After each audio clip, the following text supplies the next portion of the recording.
to only test my faith.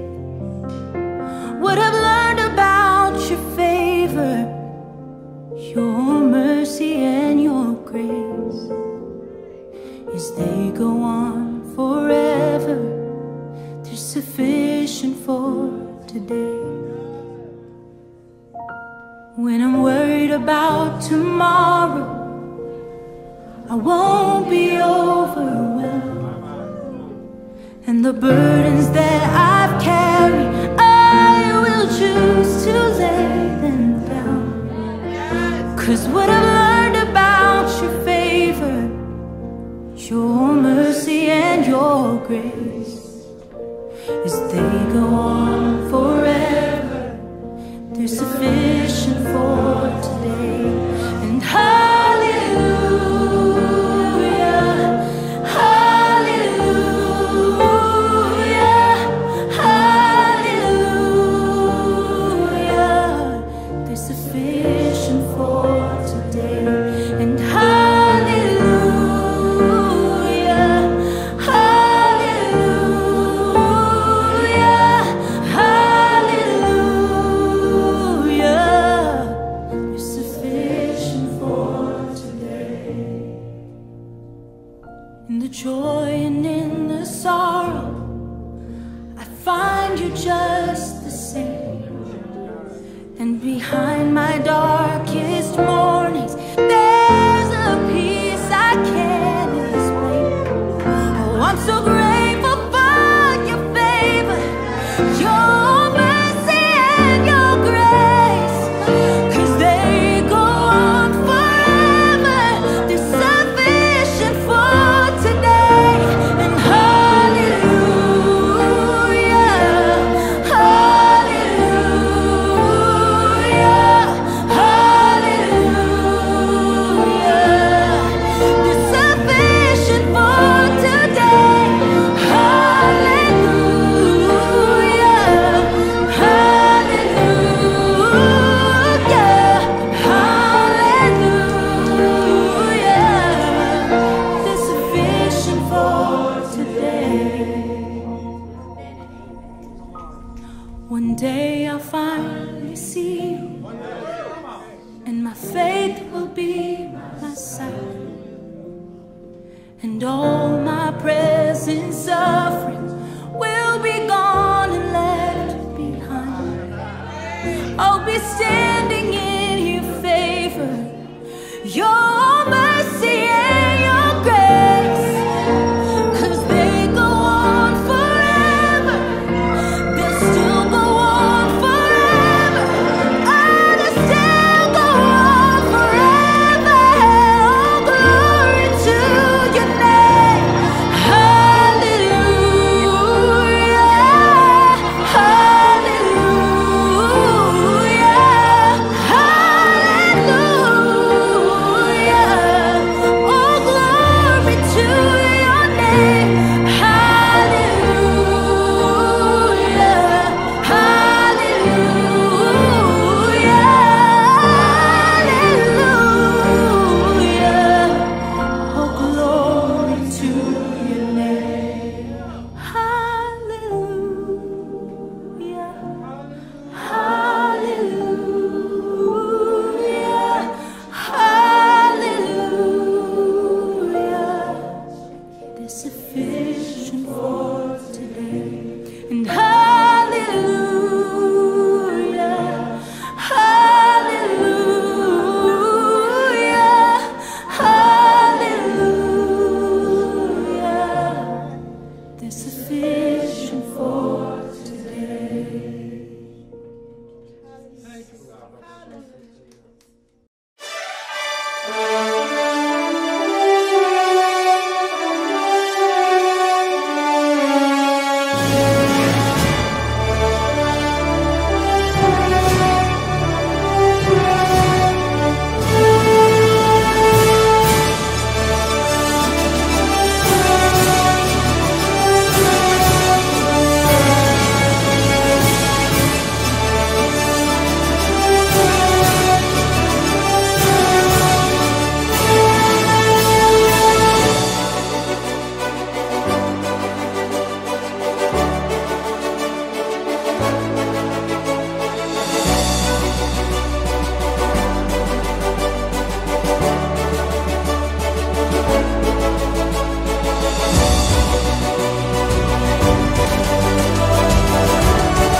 Mazmur 91 dalam lindungan Allah. Orang yang duduk dalam lindungan yang maha tinggi dan bermalam dalam naungan yang maha kuasa akan berkata kepada Tuhan, tempat perlindunganku dan kubu pertahananku, Allahku yang kupercayai.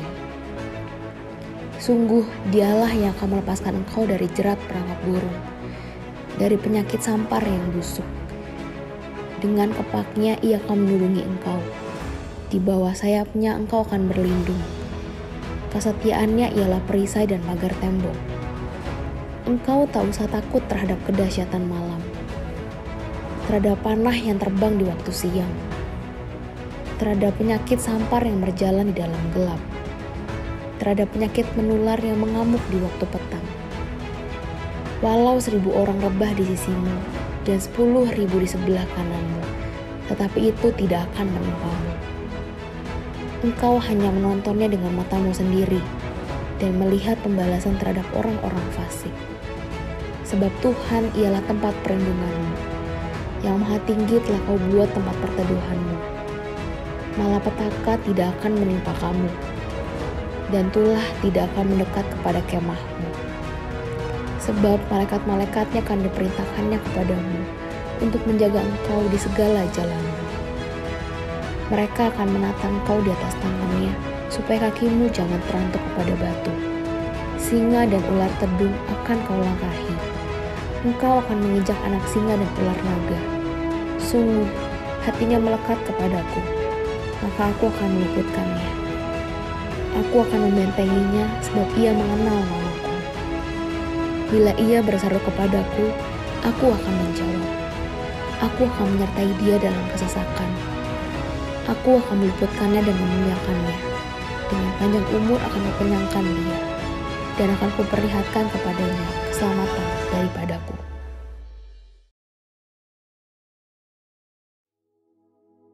Shalom saudara, banyak orang ingin memiliki kekayaan berlimpah. Namun pertanyaannya, setelah mendapatkan kekayaan, bagaimana menggunakan kekayaan tersebut? Nah, dalam VOP kali ini, kita akan membahas tentang penyalahgunaan kekayaan. Mungkin kita pernah mendengar pertanyaan ini, salah atau dosa nggak sih mengumpulkan uang ataupun harta lalu menjadi kaya? Pertanyaan ini seringkali muncul dalam benak kita sebagai orang percaya, karena kita merasa uang dan harta kekayaan erat kaitannya dengan kehidupan dunia dan bukan bagian dari kehidupan saleh orang Kristen. Tentu saja, pemikiran ini tidak benar sepenuhnya, karena Tuhan juga ingin agar setiap anaknya menikmati kehidupan yang baik, layak, dan diberkati selama di dunia ini. Namun, Dia ingin agar hati kita tidak melekat pada kekayaan itu, dan kita memperoleh serta mempergunakan kekayaan tersebut dengan cara yang benar. Sebagai contoh, setelah kita mendapatkan uang, maka uang tersebut dapat digunakan sebagai alat transaksi untuk memenuhi kebutuhan hidup kita sehari-hari, seperti makan, tempat tinggal, transportasi, dan juga membiayai uang sekolah atau kuliah. Bahkan kita juga bisa memakai uang dan harta kekayaan kita untuk menolong orang lain yang membutuhkan tentunya, dan memuliakan Tuhan. Di mana hari-hari ini pun kita diingatkan untuk memberi dalam kemurahan. Oleh karena itu, mengumpulkan harta tidaklah salah dan bukanlah dosa, selama hati kita tidak melekat pada kekayaan itu. Dan kekayaan itu diperoleh serta digunakan dengan tujuan yang benar, berguna, dan bertanggung jawab. Kita dapat melihat tokoh-tokoh Alkitab seperti Abraham, Ishak, Yakub, Yusuf dari Arimatea, dan Lydia pedagang kain ungu dari Tiatira juga adalah orang-orang yang diberkati dengan kekayaan. Artinya, Tuhan tidak melarang kita menjadi kaya. Namun Alkitab melarang orang percaya memperoleh kekayaan dengan cara yang tidak halal dan menyalahgunakan kekayaan tersebut. Di dalam Yakobus 5 ayat 1-6, Yakobus mengecam orang-orang kaya pada saat itu karena mereka menyalahgunakan kekayaan. Mereka bertindak sewenang-wenang terhadap orang-orang yang bekerja pada mereka dan hanya memperkaya diri tanpa mempedulikan kepentingan orang lain. Kekayaan menjadi tujuan hidup mereka, dan ini merupakan gambaran cinta akan uang, di mana karena seorang ingin kaya, ia menghalalkan segala cara demi memperoleh kekayaan itu dan menggunakannya untuk kepuasan diri. Menurut Yakobus 5 ayat 1-6, ada 3 dosa atau kesalahan yang dilakukan oleh orang-orang yang memiliki kekayaan. Yang pertama, menahan upah. Tindakan menahan upah merupakan tindakan yang tidak seharusnya dilakukan oleh orang yang diberkati Tuhan dengan kekayaan. Dalam Yakobus 5 ayat yang keempat, orang-orang yang kaya tidak membayar upah buruh sebagaimana yang telah disepakati menurut nilai dan waktunya. Orang-orang ini menahan upah dengan cara yang curang. Mereka terus memperkaya diri dengan cara menindas buruh mereka sendiri. Mereka tidak mempedulikan hukum Tuhan tentang orang upahan, dan ini adalah dosa. Yang kedua, menggunakan kekayaan untuk kepuasan daging. Yakobus 5 ayat 5 menggambarkan bagaimana orang-orang yang telah menerima kekayaan menggunakannya untuk hidup mewah, berfoya-foya, serta memuaskan keinginan hati dan daging mereka. Tentu saja, ini bukanlah tujuan yang dikehendaki oleh Tuhan dan merupakan suatu dosa. Sekalipun kekayaan itu diperoleh dengan cara halal, kita tidak boleh menggunakannya untuk kepuasan diri sendiri. Di sini, Yakobus tidak melarang orang percaya menjadi kaya karena berkat Tuhan. Tetapi kekayaan yang berlimpah itu harus digunakan untuk rencana dan kehendak Tuhan serta memuliakan Tuhan. 3. Menguasai pengadilan. Yakobus 5 ayat 6 memberikan gambaran bagaimana orang-orang yang dengan kekayaan mereka ikut mengadili, menghukum, dan bahkan membunuh orang benar yang tidak dapat melawan. Pengadilan pada masa Yakobus dikuasai oleh orang-orang yang dengan kekayaannya menyuap para hakim dalam memberi putusan. Para buruh yang benar tetapi miskin dikalahkan dengan putusan yang tidak adil dan mereka tidak dapat melawan kembali.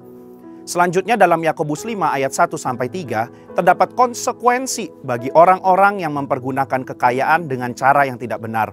Yang pertama, mereka mengalami kesengsaraan. Yang kedua, lenyapnya kekayaan mereka. Dan yang ketiga, rusaknya watak mereka sendiri. Sebagai kesimpulan, Tuhan tidak melarang kita menjadi kaya. Namun jangan sampai kita memperoleh kekayaan dengan cara yang salah dan bahkan menyalahgunakan kekayaan tersebut. Di sini kita diminta untuk memperoleh kekayaan dengan cara yang benar, tidak menindas dan merampas hak orang, serta tidak menghalalkan segala cara. Setelah kita mendapatkan kekayaan tersebut, marilah kita pergunakan untuk memberi dengan murah hati kepada sesama dan memuliakan Tuhan, bukan untuk kepentingan diri sendiri. Biarlah kita menjadi orang-orang yang dipercayakan harta kekayaan dari Tuhan dengan tetap melakukan kehendak-Nya serta memuliakannya lewat kekayaan kita. Saudara, untuk penjelasan lengkapnya dari tim teologi kami, mari buka link yang ada di atas atau scan QR code yang tersedia. Tuhan Yesus memberkati.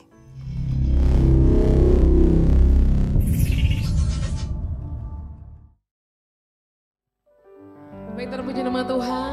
Bapak Ibu Saudara, kita akan memulai ibadah kita yang keempat siang hari ini. Kita bangkit berdiri bersama-sama dan kami rindu menyapa saudara sekalian semuanya. Selamat siang dan shalom. Bapak Ibu anak-anak muda, shalom. Haleluya. Seberapa banyak pun kita hadir siang hari ini, saya percaya 2-3 orang berkumpul maka Tuhan hadir. Amin. Haleluya. Kita siapkan hati kita untuk masuk dalam hadirat Tuhan. Kita memulai ibadah kita di dalam doa. Mari kita bersatu dalam doa. Bapak yang baik, kami bersyukur Tuhan untuk kebaikan Tuhan.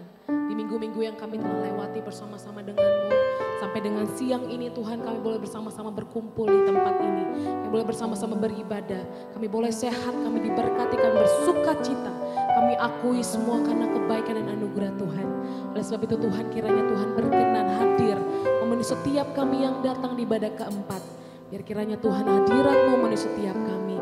Terima kasih Bapa kami yang baik. Kami siap beribadah dengan penuh sukacita. Hanya di dalam nama Yesus kau yang siap beribadah. Mari bersama-sama kita katakan amin. Boleh kasih tepuk tangan yang meriah buat Tuhan Yesus. Haleluya. Kita percaya bersama dengan Tuhan hidup kita aman. Dan kita akan berjalan dalam satu kemuliaan kepada kemuliaan yang lain. Amin. Yang percaya katakan amin. Tepuk tangan yang meriah buat Tuhan Yesus. Bersama-sama dengan Tuhan, kami akan terbang tinggi dalam satu kemuliaan kepada kemuliaan yang lain.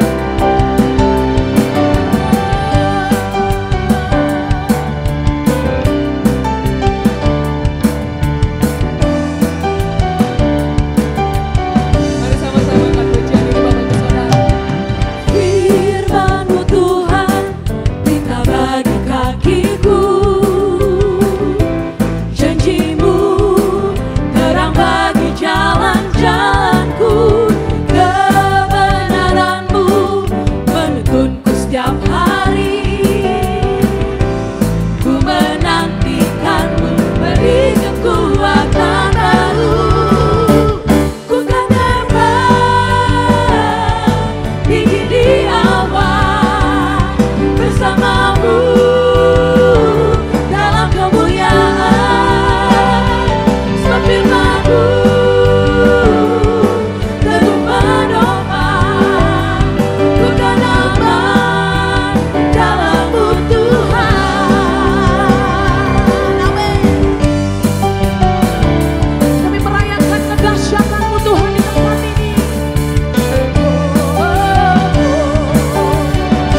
kita akan memperkatakan 5 arti Pentakosta yang ketiga sama-sama di tempat ini.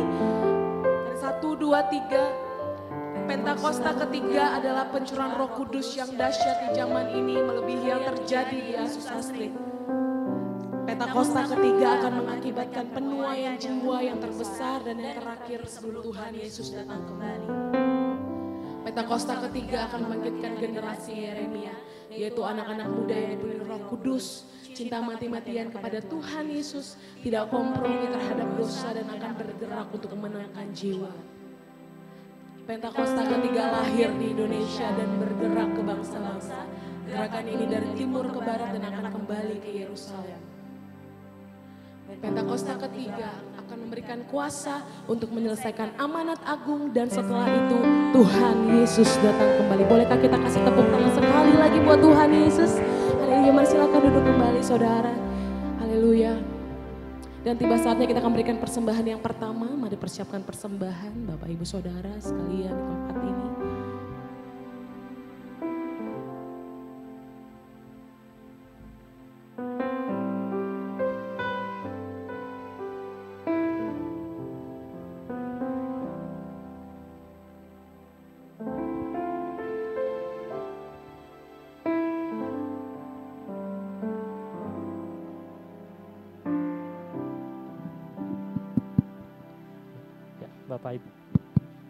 Bapak Ibu, Bro dan Sis semua, sebelum kita memberikan persembahan, mari kita bersatu dalam doa. Ya Tuhan, terima kasih Tuhan atas berkat yang Kau berikan kepada kami Tuhan. Berkat-Mu tidak ada habis-habisnya sehingga kami dapat berkumpul Bapa di tempat ini tanpa kekurangan satu apapun. Ya Bapak, sebentar kami akan memberi persembahan kami Bapak, kiranya Kau berkati persembahan kami agar apa yang kami berikan merupakan yang terbaik dari kami dan mengharumkan nama-Mu Bapak, dan Bapak memperluas kerajaan-Mu di dunia ini. Terima kasih Bapak, hanya di dalam nama-Mu kami berdoa dan bersyukur. Haleluya, amin. Selamat memberi Bapak Ibu Saudara, Tuhan Yesus memberkati.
Sembah Dia.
Yesus kau dambaanku, Yesus kau dambaan hatiku, Yesus kau dambaan hatiku.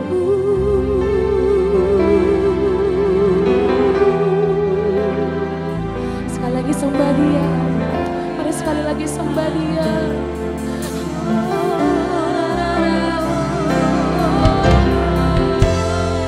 Dambaan hatiku, segalanya bagiku. Kau Bapa kami yang baik, Kau Bapa kami yang baik.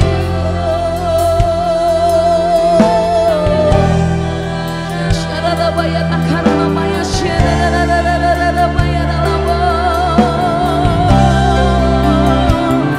Hiarabaya shikarabaya shikarabaya takarabaya syarabaya. Kau setia bahwasanya untuk selamanya kasih setiamu, kasih setiamu.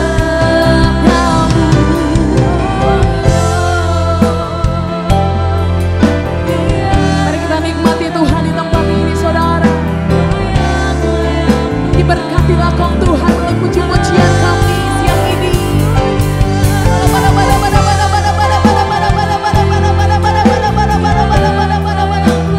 Engkau pokok pujian kami, pusat penyembahan kami. Ada terobosan yang terjadi saat kami sembah, saat kami puji namanya. Ada mukjizat terjadi, ada pemulihan.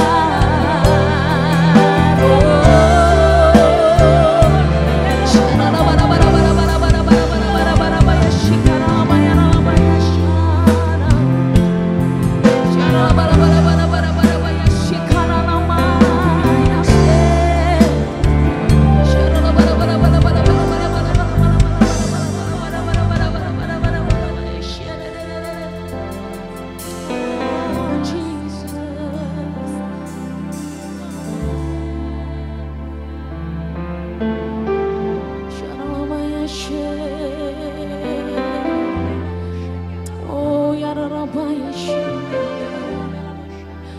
nyatakanlah kuasa-Mu Tuhan. Oh ya Rabbi, katakanlah mana. Kami berdoa siang ini atas bangsa kami Tuhan. Oh namanya Syana, namanya Syana. Kiranya para malaikat-Mu terus mengawali bangsa kami Tuhan. Oh biar sesuatu yang besar terjadi ya Tuhan. Oh secara khusus kami berdoa untuk generasi Yeremia Tuhan. Oh atas bangsa Indonesia, bangkitlah generasi. Oh anak muda yang cinta mati-matian kepada Tuhan Yesus, tidak kompromi terhadap dosa, dan akan bergerak untuk menangkan banyak jiwa. Oh Rabba katakan namanya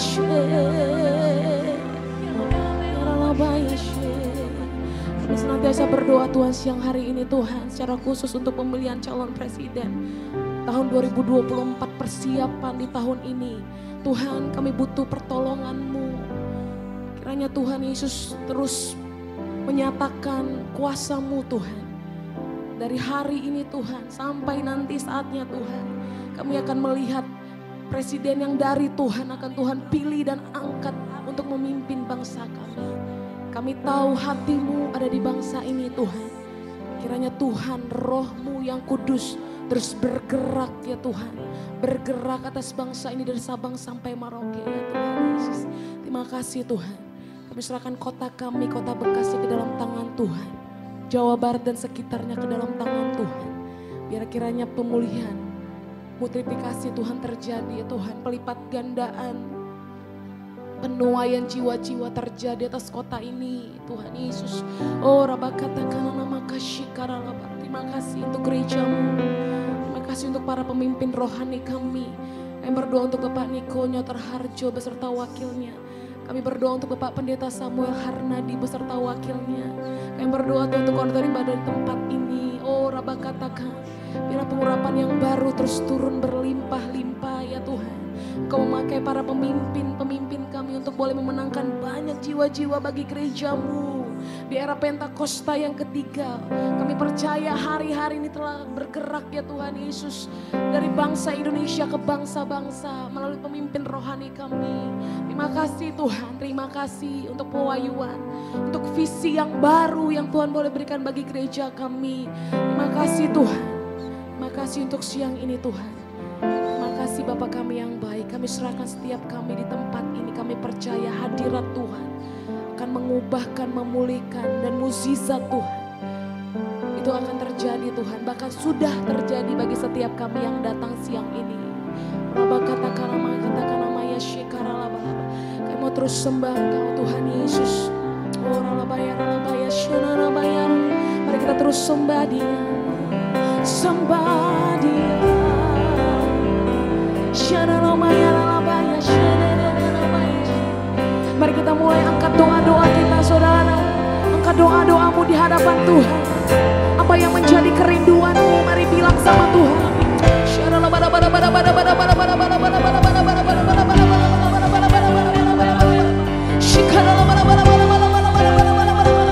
Nyatakan di hadirat Tuhan siang hari ini kerinduanmu.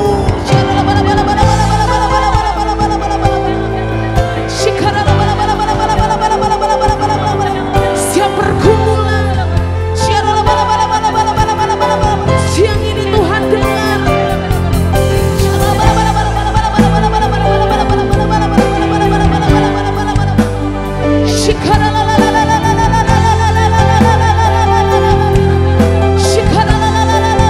Kami terima mukjizat-Mu Tuhan. Kami terima terobosan. Kami terima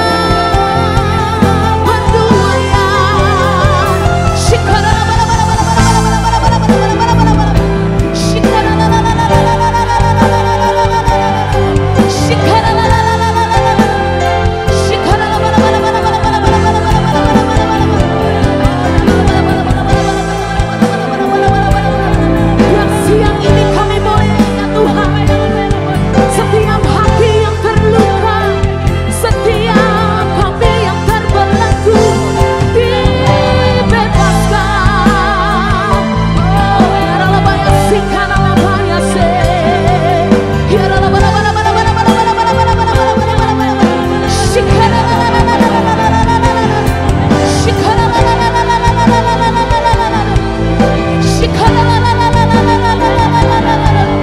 hancuri kami.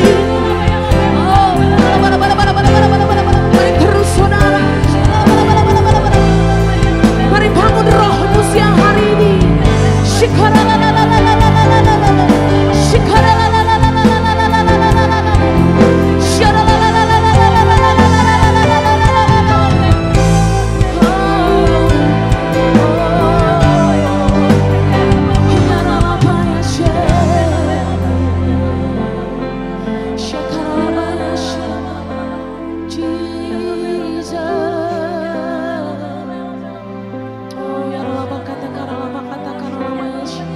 Lebih dan lebih lagi Tuhan bergerak bebas di tempat ini.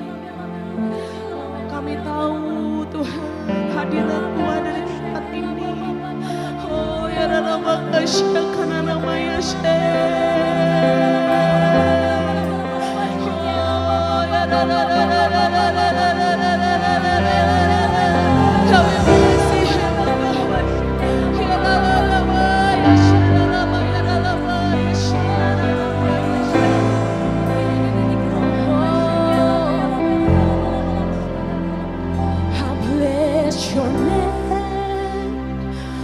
bless your name. I give you you honor, give you praise. You are the one, the truth, the way. I'll bless your name. I'll bless your name. Bless your name. I bless your name. I give you honor, give you praise. You are the way, the truth, the way. I bless your name. I bless your name. Kami memberkati. Bless your name. Kita bangkit berdiri bersama-sama. Yes, Jesus. I give you honor, give you praise. You are the way, the truth, the way. I bless your name. I bless your name.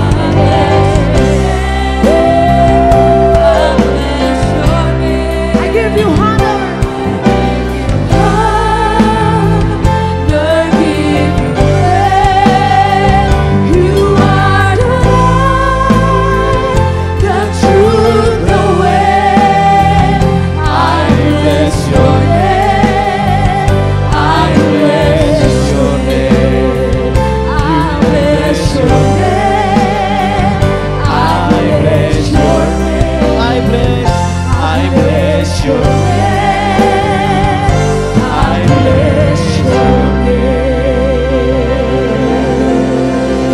Haleluya.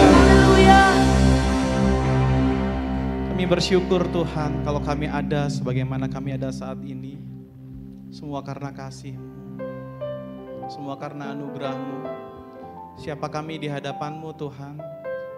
Sehingga Engkau memilih setiap kami untuk jadi bagian-Mu Tuhan.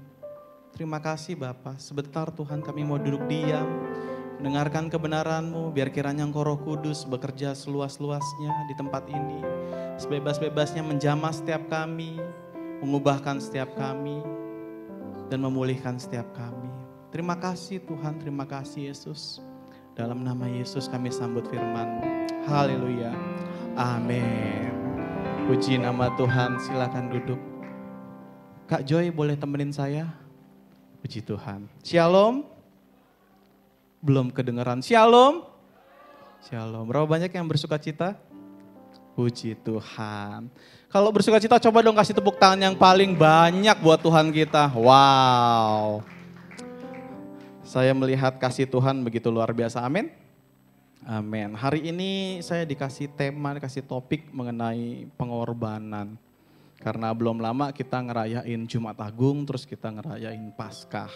Dan sebelum itu kita mau coba tarik garis benang merahnya dulu sih. Mengenai sebetulnya firman Tuhan dari awal sampai akhir tuh maunya gimana ya. Kira-kira kisi-kisinya apa ya. Yuk, siapa yang hari ini siap buat belajar firman bilang yes. Yesnya kok lemes, siang-siang kok diajak belajar gitu ya. Ya salah sendiri kenapa ngundang guru sekolah minggu, jadinya diajak belajar deh ya. Yang siap bilang yes. Puji Tuhan. Jadi awal mulanya setelah Tuhan kehilangan malaikat, salah satu malaikatnya nih, yang adalah pemuji dan menyembah, ya kan. Dia hendak menyamai yang maha tinggi, makanya Tuhan tahu, lalu dia dibuang dan dia ciptakan langit dan bumi beserta isinya. Setuju? Alkitab bilangnya begitu.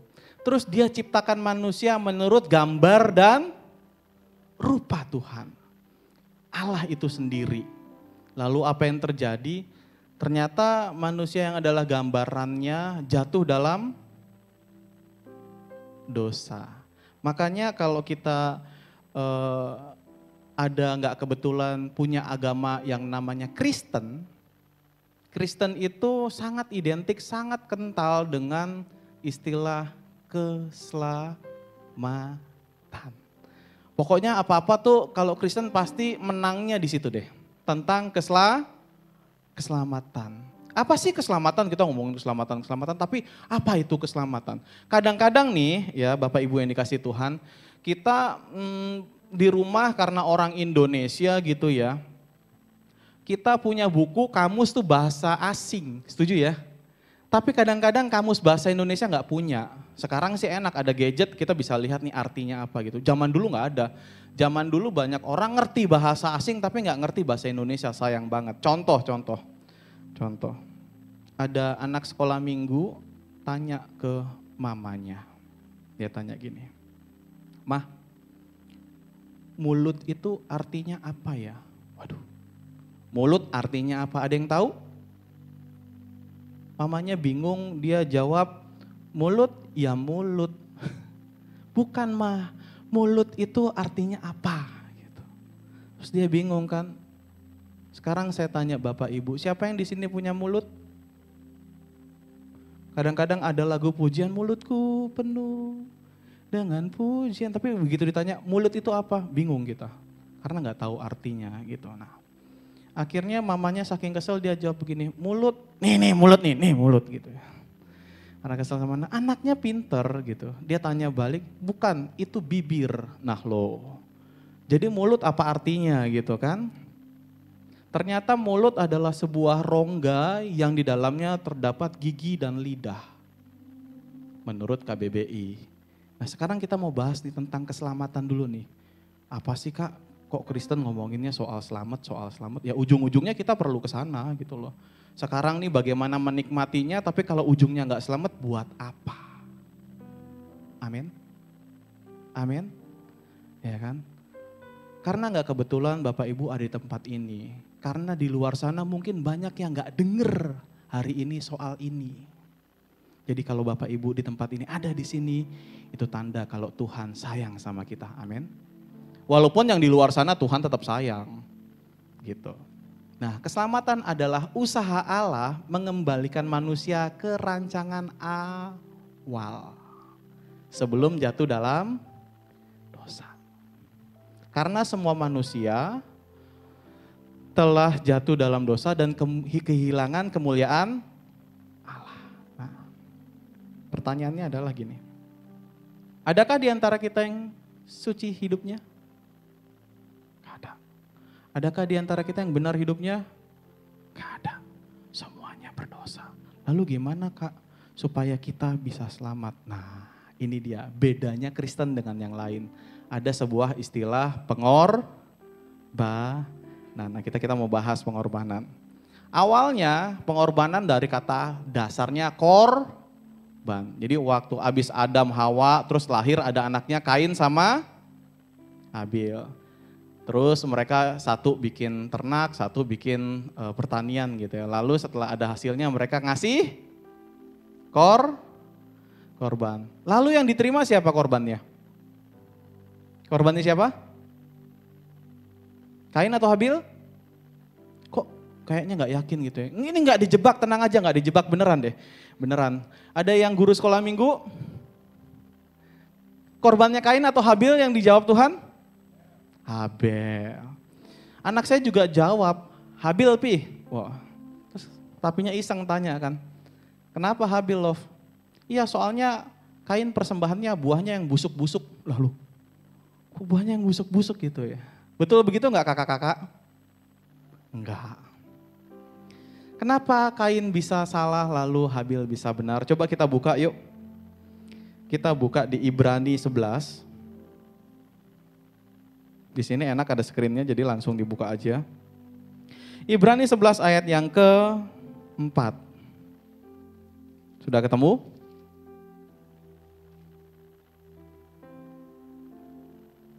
Sudah ketemu? Ya. Kita baca bersama-sama, 3, 2, 1 ya. Karena iman, Habil telah mempersembahkan kepada Allah korban yang lebih baik daripada korban Kain. Jadi ternyata korbannya Kain tidak diterima bukan soal busuk atau tidaknya, tapi karena iman. Ini bicara korban. Jadi dibenarkan karena iman. Nah, menarik nih. Dalam Alkitab sendiri ternyata istilah korban setelah pada itu Lanjut lagi Abraham juga ngasih korban. Nuh keluar dari Bahtera ngasih korban. Siapapun dalam tokoh Alkitab kasih korban. Tapi lagi-lagi korban ada yang diterima, ada yang tidak. Yesaya bilang itu kejijian, ada juga korban seperti itu. Lalu yang menjadi persoalan adalah ada beberapa istilah korban dalam Alkitab. Di PL terkenal banget korbannya soal korban bakaran. Jadi kalau kita bikin salah, kita bikin dosa, apa yang harus dilakukan? Kasih korban. Kasih korban, kasih korban, kasih korban. Dan jadi gampang aja. Salah dikit, ya udah. Yang mampu, potong domba. Yang gak mampu, potong merpati, dan seterusnya. Gitu aja terus. Dan lama-lama Tuhan bilang itu jijik. Sampai suatu ketika ada sebuah restorasi namanya Pondok Daud. Dia ubah. Dari korban bakaran, jadi korban pujian. Amin. Saudara ngerti maksud saya? Dari korban bakaran, jadi korban pujian. Ternyata korban pujian bukan soal nyanyi. Kita nyanyi, ya kan. Terus nangis, bukan itu. Ternyata korban pujian ini gak semudah kalau kita punya uang beli domba lalu bakar. Kita punya berkat beli merpati tinggal bakar. Bukan begitu. Tapi korban pujian ini namanya juga kata pujian. Itu kita memuji Tuhan di saat hal-hal yang berat sedang kita alamin. Lagi ngalamin kekecewaan, kita memuji Tuhan. Itu korban pujian. Susah. Kalau kita nggak tune sama itu lagu. Maksudnya adalah gini, kita nggak ngalamin lagunya terus kita nyanyi gitu nyembah Tuhan. Rada-rada susah. Tapi waktu kita sedang ngalamin hal itu lalu kita nyanyi, kita nyembah Tuhan. Itu dilawatnya gampang banget. Setuju katakan yes. Pernah ngalamin? Lagi dalam masa yang sukar, masa yang berat. Justru kita datang, muji Tuhan. Muji Tuhan itu jadi korban pujian. Makanya ada kalimat yang bunyinya begini. Allah bertahta di atas pujian umatnya. Pujian yang gimana? Yang tadi. Yang tadi. Waktu lagi kerja, digencet kiri kanan, ditekan dari atas, disodok dari bawah. Datang sama Tuhan, muji Tuhan. Di situ Allah bertahta di atas pujian umatnya. Berat gak sih? Ya kalau ngebayangin sih rasanya ringan. Karena sesulit apapun pekerjaan bila tidak dikerjakan akan terasa ringan gitu ya kan. Tapi waktu ngalamin, nah ingat hari ini. Jangan datang sama yang lain, datang sama Tuhan. Emang kenapa Kak datang sama lain? Kan yang lain kadang saya bisa lebih curhat, lebih enak. Setuju ya? Datang ke konselor, ngomong, oh nggak salah dengan konselor, nggak salah dengan bestie gitu ya. Tapi lagi-lagi ya, kalau bentuknya orang, saya kasih tahu ada kemungkinan kecewa. Karena ternyata yang kamu datengin sebetulnya bukan peduli, tapi kepo. Lalu bunyi kemana-mana, waduh. Nah soal curhat-curhat gini ada tokoh menarik di Alkitab, namanya Daud. Daud ini tokoh yang luar biasa. Dia cinta Tuhan, dia dekat sama Tuhan, intim sama Tuhan. Apa-apa dia tanya Tuhan. Dalam kitab Tawarik sebelum dia perang apa yang dia lakukan? Dia tanya Tuhan, dia tanya Tuhan. Tuhan langsung jawab, Tuhan aku maju enggak? Tuhan bilang maju. Daud maju, menang enggak? Menang. Oh yang mau perang lagi sama orang Filistin. Wah, lagi-lagi Daud tanya Tuhan. Tuhan aku maju enggak? Jawab Tuhan, jangan maju. Sembunyi di balik pohon kertau. Nanti waktu orang Filistin maju baru kalian kepung. Bener. Sembunyi, orang Filistin maju, dikepung, menang. Daud. Daud menang demi menang. Karena dia tanya Tuhan. Tuhan. Ada mana kalanya orang yang dekat sama Tuhan juga bisa jatuh dalam dosa, setuju? Lagi-lagi Daud. Waktu dia mau perang, dia tanya Tuhan. Tuhan kasih kemenangan. Tapi ada kalanya akhirnya dia bisa jauh dari Tuhan dan jatuh dalam dosa karena kenapa? Karena waktu lihat Batsheba, dia tanya bujangnya. Seandainya dia tanya Tuhan, kira-kira jatuh enggak? Amin. Jadi mau datang sama siapa nih? Gitu. Dari korban bakaran jadi korban pujian. Berikutnya ada istilah korban tebusan. Korban tebusan. Nah, memang Allah menghendaki ada korban tebusan. Imamat jelas banget, detail banget. Itu PR banget kalau harus dijelasin siang-siang gini ya kan. Waduh, Pak yang lain aja deh Pak. Oke. Tapi mengingat soal korban tebusan, ini yang serius. Saya coba tanya dengan ilustrasi begini. Kalau sampai di sini ada masalah, lalu yang nanganin adalah ketua ibadah raya, kira-kira masalahnya apa? Oh mungkin ini Pak, sound system ada yang mati. Oke, sound system ada yang mati. Masalah dalam peribadahan lah yang masih koordinator ibadah yang nanganin. Tapi kalau masalahnya naik, kalau di sini ada masalah, lalu yang nanganin harus Pak Samuel, kira-kira masalahnya apa kok?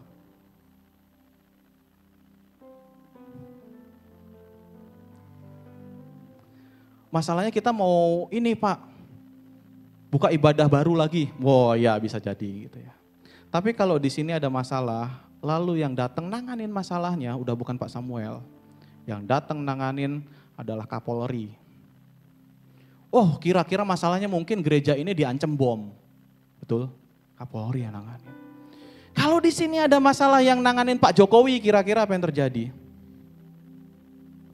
Oh jangan-jangan ada api asing Pak, ya kan aliran baru makanya Pak Jokowi yang turun gitu ya. Pokoknya masalah demi masalah itu pasti ada yang nanganin. Tapi ada masalah yang paling serius. Sampai yang turun harus Tuhan. Apa masalahnya?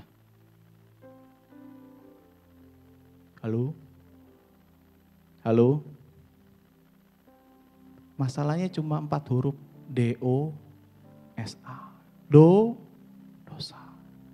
Yang satu itu gak ada urusannya sama orang lain, sama orang yang lebih tinggi pangkatnya, karena gak bisa nyelesain. Dan yang bisa nyelesain cuma Tuhan. Cuma Tuhan. Nah berikutnya adalah, Kak gimana sih caranya supaya kita ini punya pengertian yang tepat dan gak keliru soal selamat tadi. Apakah kita ke gereja sudah cukup? Apakah kita terima Tuhan Yesus sudah cukup? Jawabannya adalah terima Tuhan Yesus sudah cukup. Masalahnya setelah terima Tuhan Yesus ngapain? Nah, ini masalah lain. Jadi untuk selamat jangan ditambah-tambahin. Kayaknya gak cukup deh kalau terima Tuhan Yesus. Dia disalib harus tambah.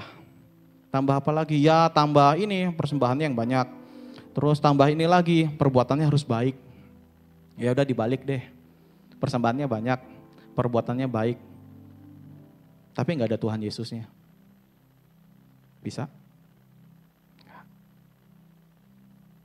Korban Tuhan Yesus disalib yang membuat kita jadinya salah dan dosa kita sudah selesai. Tapi yang jadi soal adalah gini, kenapa sih Tuhan Yesus mau disalib? Kenapa sih mau berkorban? Sebenarnya kalau kita baca tuh ya, di ending-endingnya 4 Injil, semua dakwaan tidak membuat Yesus bisa naik ke atas kayu salib loh. Gak cukup. Dan ternyata Yesus sendiri yang membuat dia disalibkan. Karena kenapa? Karena kasihnya buat kita. Ada lagu sekolah minggu, boleh nyanyi ya Kak Joy? Kalau dinyanyiin riang gak terlalu berasa, tapi kalau dinyanyiin rada slow dan kita masuk ngerti maksudnya, saya sering gak tahan. Lagunya cuma bunyinya gini. Tanda paku di kaki dan tangan, tanda cinta, tanda cinta. Ada yang tahu? Tanda tombak menusuk di pinggang, tanda cintanya Tuhan. Ada yang tahu? Yang tahu coba angkat tangan. Tapi kita nyanyinya pelan-pelan. Tanda paku di kaki dan tangan, tanda cinta, tanda cinta, tanda tombak menusuk di pinggang, tanda cintanya Tuhan. Maksudnya gimana sih Kak, tanda cintanya Tuhan? Ya itu pengorbanan. Iya, pengorbanan yang gimana? Dia mati buat kita Kak, gitu. Bukan dia mati buat kita. Tapi dia mati sebagai kita. Halo? Bukan dia mati buat kita, tapi dia mati sebagai kita. Jadi waktu kita nanti ketemu Bapa di sorga, dia nggak lihat lagi kita, tapi dia lihat Kristus sebagai kita. Karena waktu Yesus mati sebagai saya. Halo? Amin. Makanya kalau dibilang, kenapa dia berkorban? Kasih. Kasih. Wow. Kalau kasih yang begitu, kita neladanin Tuhan rada-rada ekstrim, rada-rada berat. Coba dosisnya dikecilin dikit. Sama-sama ngomongin kasih, kita mau belajar. Seperti Yesus ngasih korban gitu ya. Kita yang sederhana dulu aja. Kalimatnya tuh sebenarnya gampang. Tapi jadi susah gara-gara kita sendiri. Contoh. Kasihilah sesamamu seperti dirimu sendiri. Saya punya dosen musik gereja waktu itu, namanya Pak Dani Tumiwa. Tahu ya?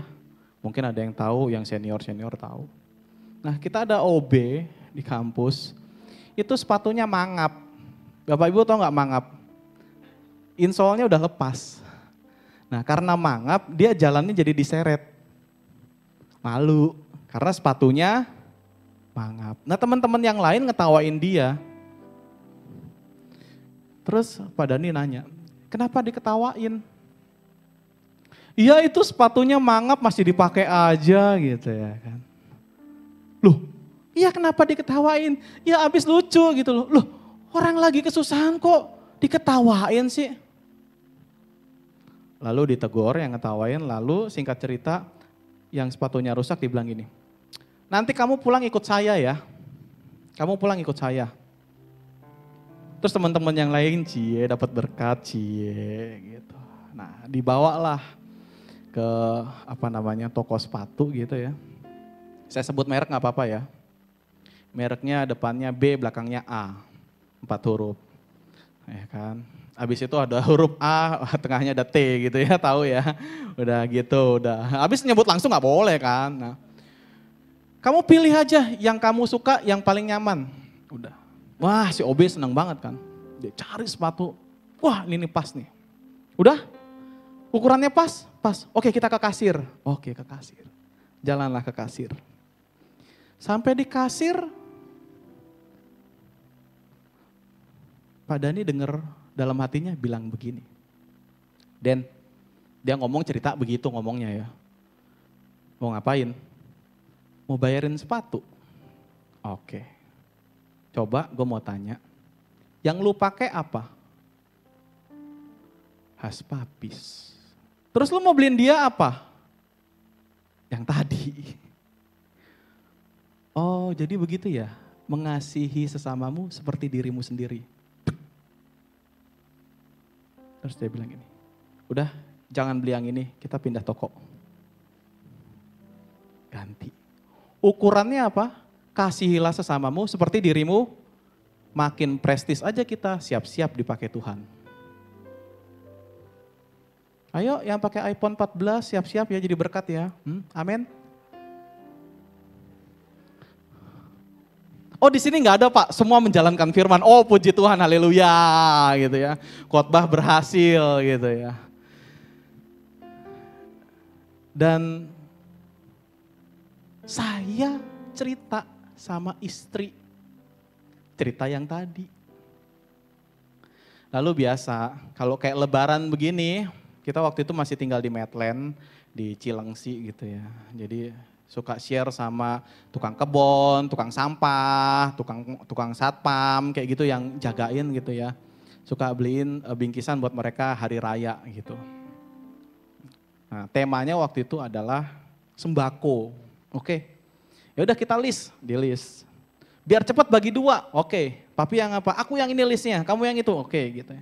Nah, kalau saya kan mikirnya karena kerjaannya HRD gitu ya, jadi apa yang paling ekonomis. Karena supaya motong budget gitu. Saya ambil aja tuh yang hemat.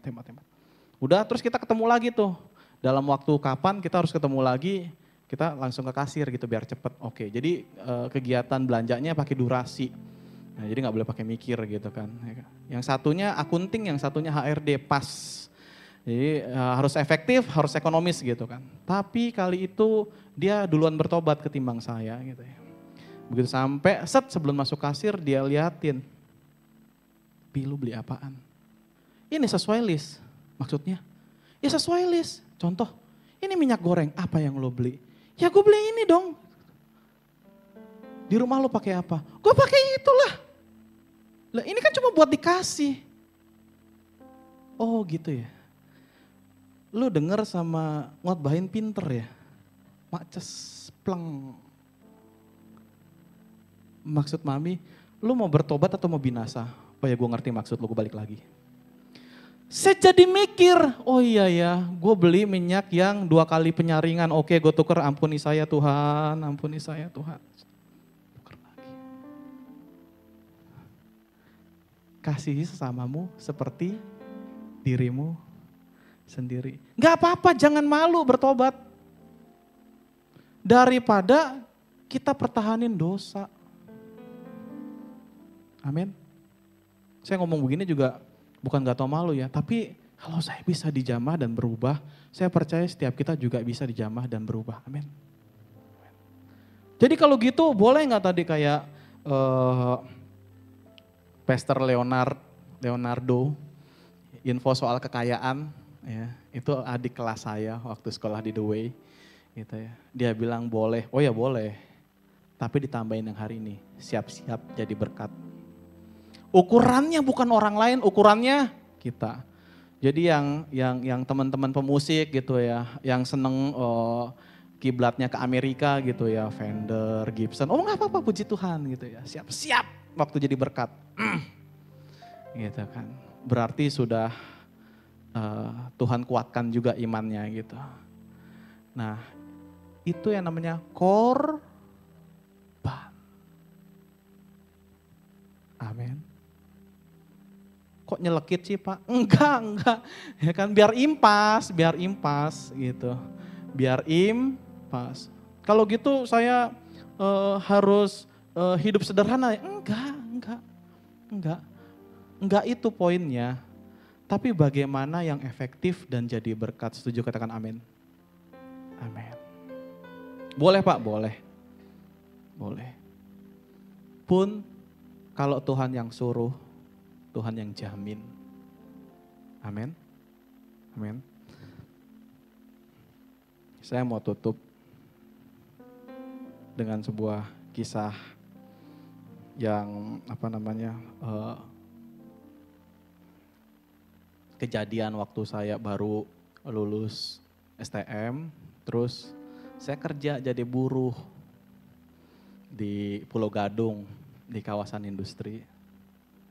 Terus saya kerja, saya seneng waktu itu naik motor, bikers, wow seneng. Jadi kalau naik ke puncak,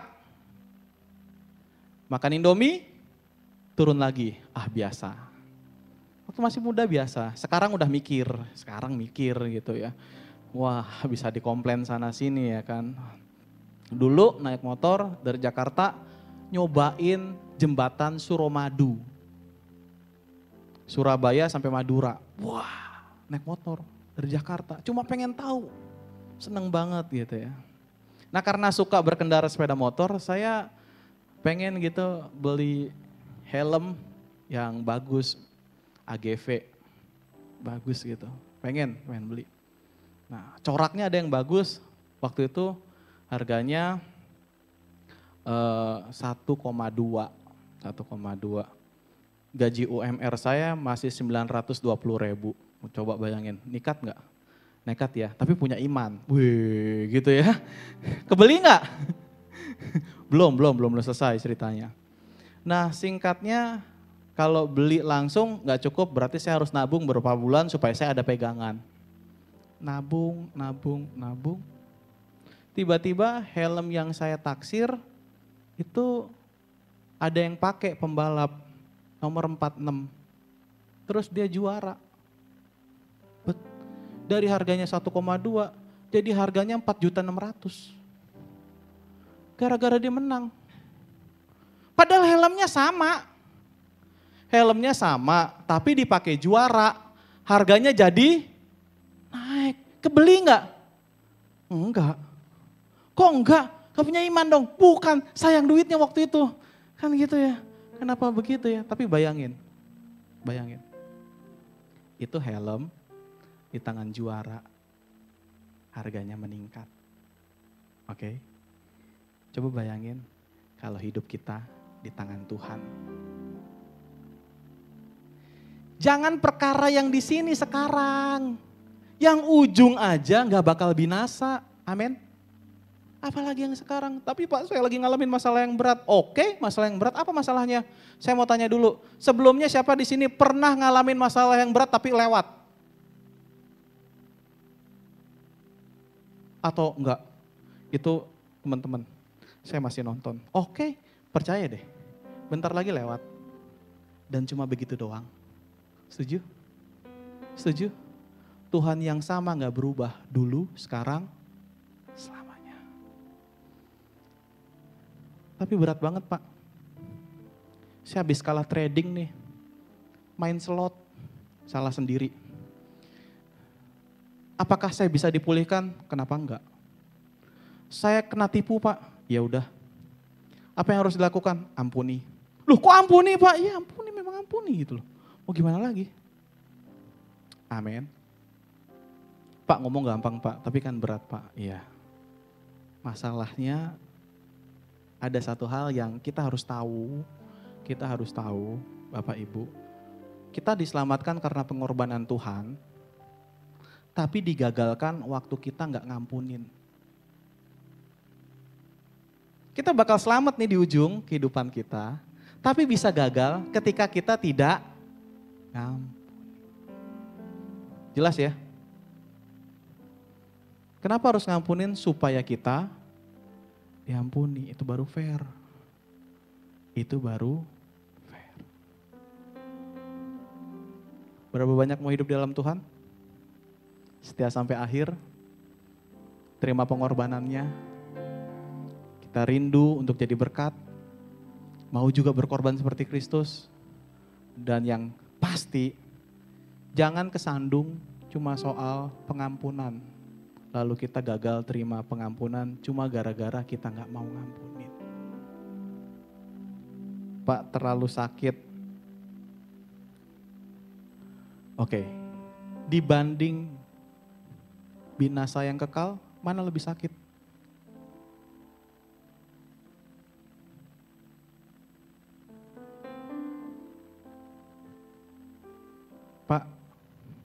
Saya sudah mengampuni, tapi saya masih ingat. Gimana ya? Ya udah, jangan diingat-ingat. Tapi saya masih sering ketemu, Pak. Ya sudah, biasa saja. Cari kegiatan yang lain, lalu minta anugerah Tuhan. Minta anugerah Tuhan. Memang hal-hal seperti itu kalau bukan anugerah Tuhan, rasa-rasanya sulit. Rasa-rasanya sulit. Tapi kalau dengan anugerah Tuhan, rasa-rasanya bisa. Karena dosa yang paling berat bikin kita binasa, dengan anugerah Tuhan saja kita bisa diselamatkan. Apalagi hal-hal yang lain yang sedang kita alami dan sedang bergumul. Jangan datang ke yang lain, datang sama Tuhan. Kalau untuk masalah yang paling besar Dia selamatkan, ya kan? Dan kita percaya kita diselamatkan, apalagi masalah hari ini. Tuhan yang sama menyertai setiap kita. Kita bangkit berdiri.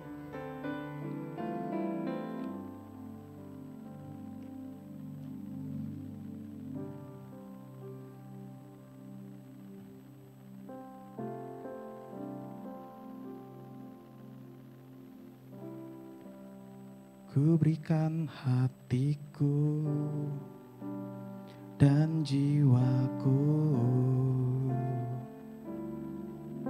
semuanya bagimu di dalam hidupku,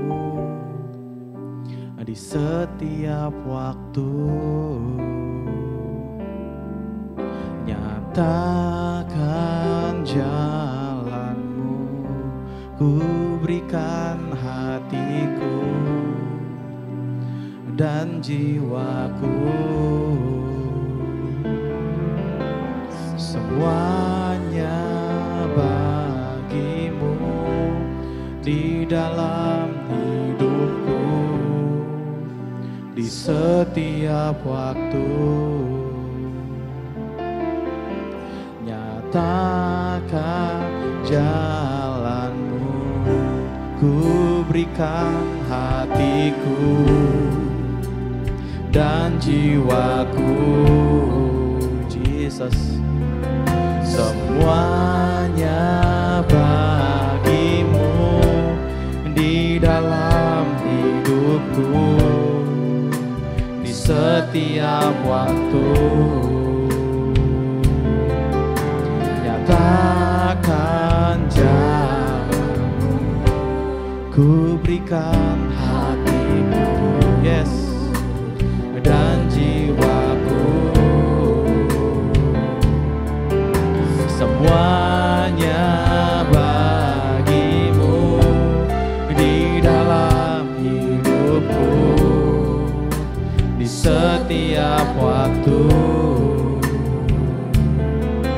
Nyatakan jalanmu. Boleh buka mata sebentar? Ada istilah yang menarik dalam Alkitab, beberapa hal dikatakan anak domba, darah anak domba, anak domba. Ternyata anak domba di Jerman adalah sebuah istilah untuk seorang yang membela sebuah perkara.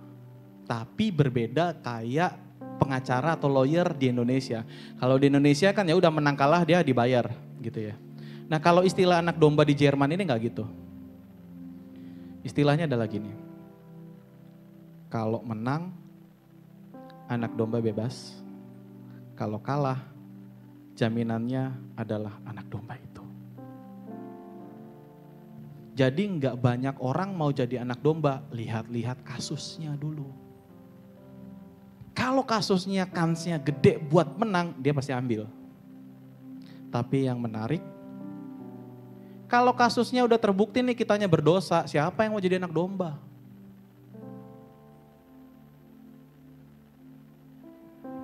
Tapi benar, firman Tuhan bilang, karena begitu besar kasih Allah akan siapa? Saudara dan saya. Ia mengaruniakan anaknya yang tunggal supaya kita diselamatkan dan tidak binasa. Makanya waktu saya mikir, wow, iya ya. Jadi dia datang buat gantiin saya. Artinya betul-betul ditebus, dibenerin. Kalau mau ditanya, Sen lu bener atau enggak? Enggak, gue enggak bener. Tapi saya dibenerin. Sen lu kudus atau enggak? Enggak, saya enggak kudus. Tapi saya dikuduskan. Berapa banyak mau dibenarkan? Berapa banyak mau dikuduskan? Kalau kita orangnya, sekarang kita datang sama Tuhan. Gantian yuk, kita kasih hidup kita. Kita kasih hati kita buat Tuhan. Sepanjang kita masih punya kesempatan, kita berikan yang terbaik-baik Tuhan. Amin. Yuk sama-sama kita nyanyikan pujian ini. Yes. Ku berikan hatiku dan jiwaku. Ini hidup kami Tuhan. Terima kasih buat kasih-Mu. Terima kasih buat pengorbanan-Mu. Kami beroleh keselamatan kekal. Kami gak binasa. Dan sekarang Tuhan, ubahkan setiap kami untuk kami melakukan apa yang menjadi kebenaran-Mu Tuhan. Kami mau berikan hidup kami, hati kami, dan jiwa kami sepenuhnya buat Tuhan. Biar sepanjang hidup kami mau memuliakan Tuhan. Terima kasih Bapa, terima kasih Yesus. Di dalam hidupku, di setiap waktu, nyatakan jalan-Mu. Lord, I give you my heart, I give you my soul.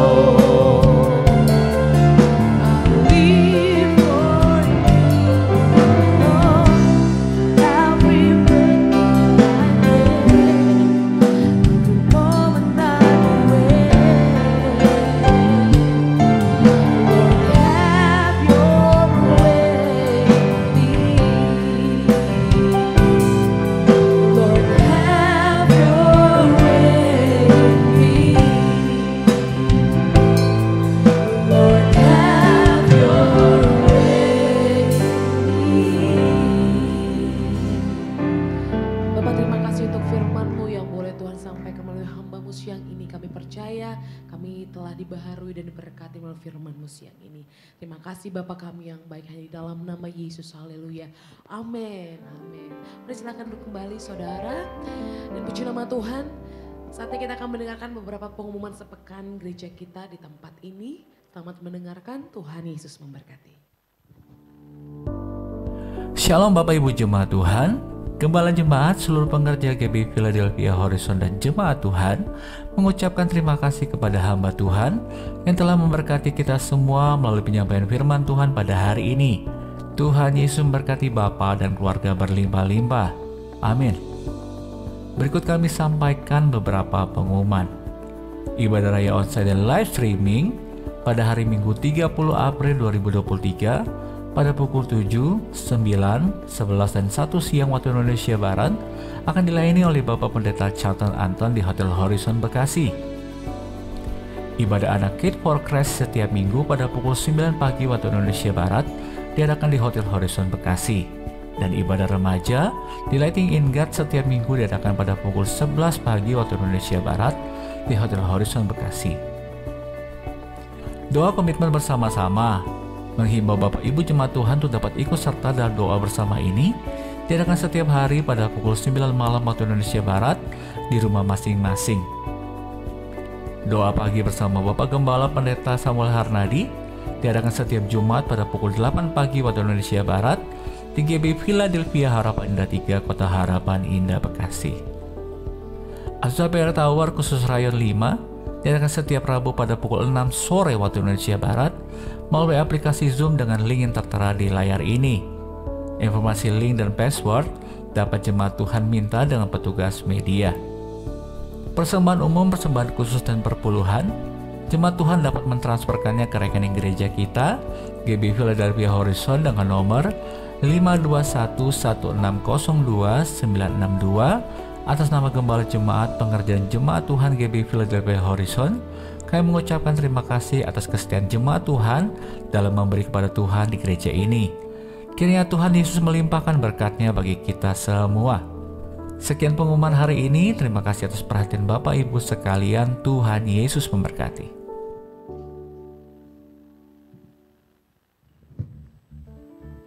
Shalom bro and sis. Cuma sedikit. Shalom bro and sis. Sebelum nanti ada pengumuman tambahan, kita mau beri persembahan dulu. Kita berdoa terlebih dahulu ya. Tuhan Yesus, terima kasih buat berkat-berkat Tuhan yang Tuhan kasih dalam hidup kami. Kalau sebentar kami mau memberi, karena Tuhan udah kasih banyak buat hidup kami, biar apa yang kami kasih boleh menyenangkan hatinya Tuhan. Kuduskan ya Tuhan, hanya dalam nama Yesus Tuhan, haleluya, amin. Bro and sis boleh sambil ngasih persembahan, ada pengumuman tambahan untuk bro and sis yang baru pertama kali ikut ibadah, ada? Ada nggak? Hah? Pian itu produk lama kayaknya, baru datang lagi ke Bekasi ya Pian. Ada nggak? Oh nggak ada ya. Kita masih buka kesempatan buat bro and sis yang mau gabung dalam pelayanan di ibadah yang keempat. Mungkin ada yang mau usher, ada yang mau jadi pemain musik, atau mau jadi singer, worship leader, pendoa. Kita masih buka kesempatan. Buat teman-teman yang mau, boleh nanti hubungin Sis Valen. Nanti ada Sis Valen. Coba Sis Valen, ada yang mau pelayanan boleh ya? Boleh gabung sama kita. Terus ada berita duka juga. Kalau dari papahnya dari bro kita, Bro Yandi itu meninggal dunia kemarin.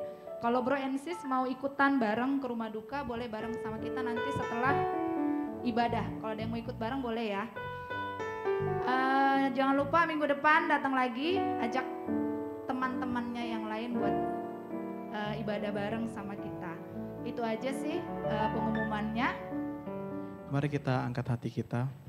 Pulanglah, terimalah berkat daripada Allah Bapa, cinta kasih dari Putra Yesus Kristus, dan persekutuan yang manis oleh Roh Kudus, mulai daripada saat ini hingga kekal selama-lamanya. Mari setiap kita yang diberkati, sama-sama kita katakan amin.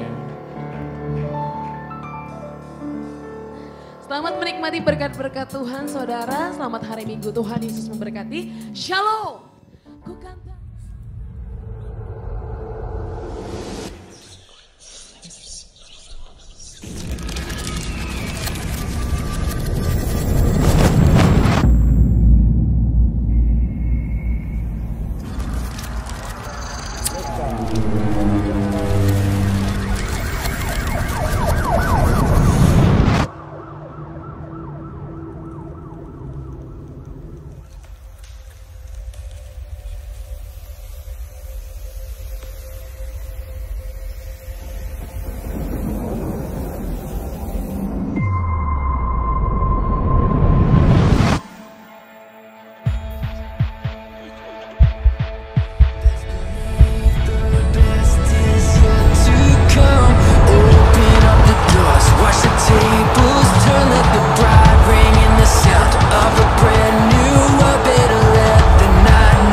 Tanggal 18 Mei 2023 di SICC Sentul, saudara. Kita sama-sama mau merendahkan diri di hadapan Tuhan. Dan saya percaya bangunan rohani revival akan terjadi untuk Indonesia. Perkara yang besar buat bangsa Indonesia. Saya undang untuk kita sama-sama berdoa dalam acara Damailah Indonesiaku. Shalom.